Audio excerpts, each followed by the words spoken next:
Hi everybody, this is part 2 of my Obama calls for global citizenship.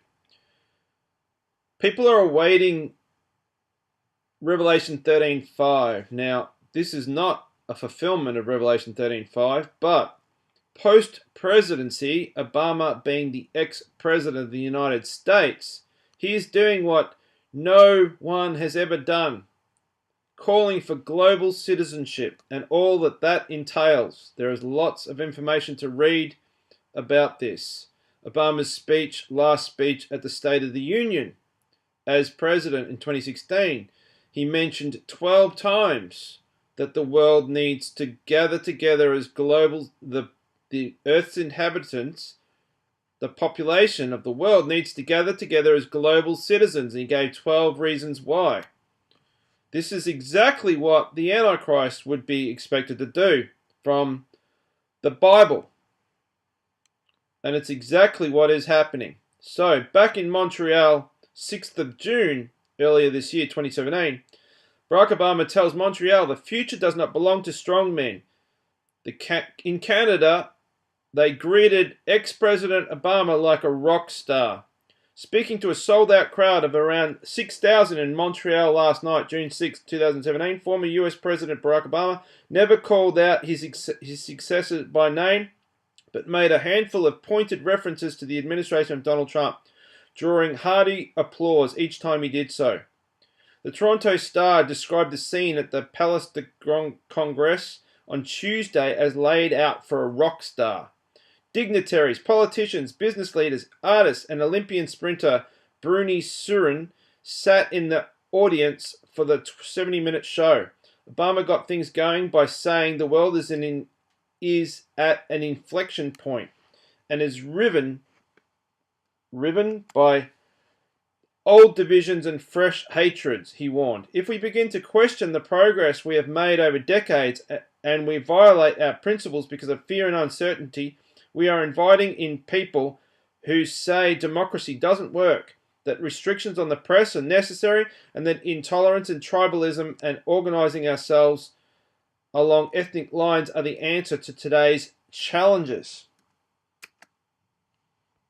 Continuing on, he turned to progress that was made during his 8 years in office, and specifically the signing of the Paris Climate Accord, which Trump pulled out of just last week. Now, if you look at my previous videos, Trump did that to the number of his name from the first day of the Paris Climate Accord back in 2015.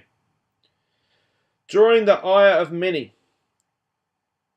To great applause, Obama said in Paris, we come together around the most ambitious agreement in history to fight climate change, an agreement that even with the temporary absence of American leadership, listen to that, the temporary absence of American leadership, Trump is temporary. We'll still give our children a fighting chance, even with the temporary absence of American leadership. In another not-so-veiled reference to the current part-time... Oh, well, part-time? Yeah, he is. Because he's playing golf quite a lot. More so than Obama even did. White House residents' stance on immigration. Obama said, I believe we cannot unwind integration. I don't think we can pull up a drawbridge. Openness to immigration, he said, is a fundamental to who we are. You look around Montreal. You look at my hometown in Chicago. That's who we are. That brought strong applause, to which he added, it's important for us to establish processes to make sure that we reaffirm that we are the nations of immigrants, and it creates dynamism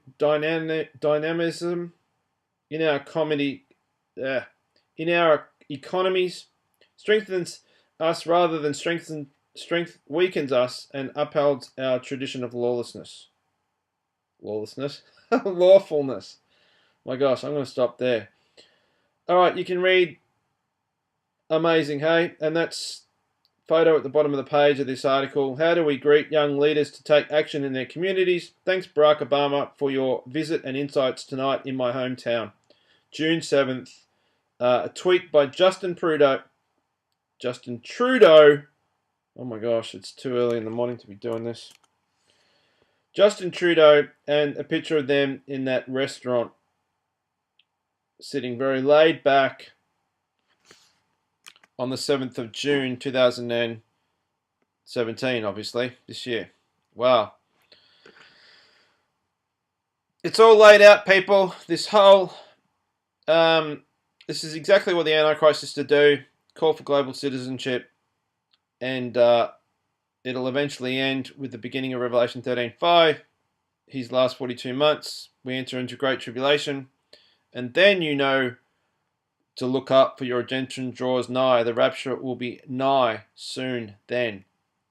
Thanks for listening.